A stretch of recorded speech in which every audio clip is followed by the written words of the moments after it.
سونا اس کا استعمال کرنا زیور کے طور پر زینت کے لیے، یہ اسلام نے اس کو جائز قرار دیا ہے، مباح ہے،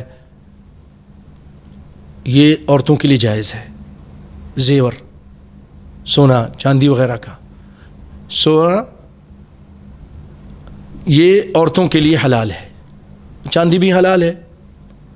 وحرام علی الرجال، اور سونا حرام ہے مردوں پر، چاندی حلال ہے۔ چاندی پہننے کے لیے انگوٹھی، چھلا، وہ حلال ہے۔ جیسا کہ مسند احمد میں اور ابو داود میں جید سند کے ساتھ سیدنا علی بن ابی طالب رضی اللہ تعالیٰ عنہ سے روایت ہے ان رسول اللہ صلی اللہ علیہ وسلم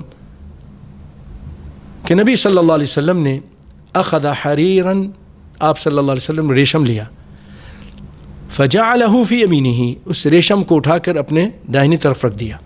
ریشم، اصلی ریشم کی گفتگو کر رہا ہوں، جو آج مصنوعی ریشم ہے یہ نہیں۔ تو آپ صلی اللہ علیہ وسلم نے اس کو اٹھا کر داہنی طرف رکھ دیا۔ وَأَخَذَ ذَهَبًا فَجَعَلَهُ فِي شِمَالِهِ، اور سونے کو اپنے الٹی طرف رکھ دیا، شمال پہ رکھ دیا، بائیں طرف رکھ دیا۔ ثم قال ان هذين حرام على ذكور امتی، یہ دونوں چیزیں، ریشم، اصلی ریشم، اور یہ سونا میرے امت کے مردوں پر حرام ہے۔ اور ابن ماجہ میں اس طرح ہے کہ حل لاناثہم، اور ان کی عورتوں کے لیے حلال ہے، ریشم بھی اور سونا بھی عورتوں کے لیے حلال ہے۔ لیکن مصنوعی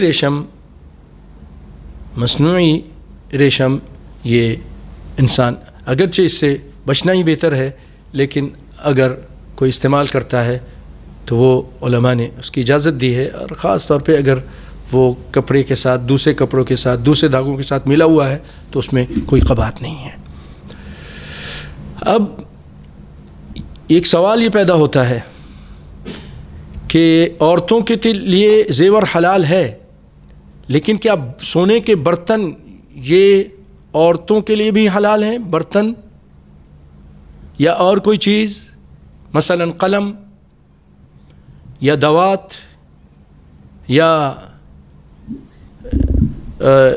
شیشہ جس کے چاروں طرف سونا لگا ہو، آئینہ جس کو بولتے ہیں، کنگھی، مکحلہ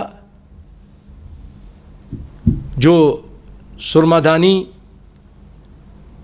تو یاد رکھیے نہ یہ مردوں کے لیے حلال ہے اس کا استعمال، نہ عورتوں کے لیے حلال ہے، دونوں پر حرام ہے۔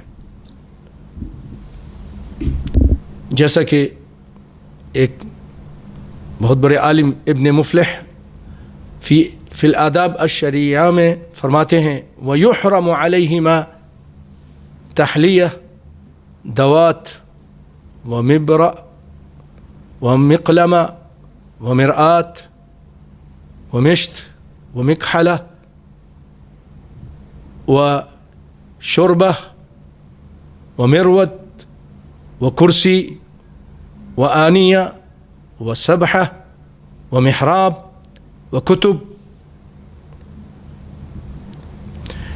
کہ ہماری اسلام میں یہ دوات سے مراد جہاں پر روشنائی رکھی جائے اس کی ایک خاص جگہ، اور روشنائی جس میں رکھی جاتی ہے اس کو محبرہ، وہ بھی وہ سونے کے نہیں ہونی چاہیے۔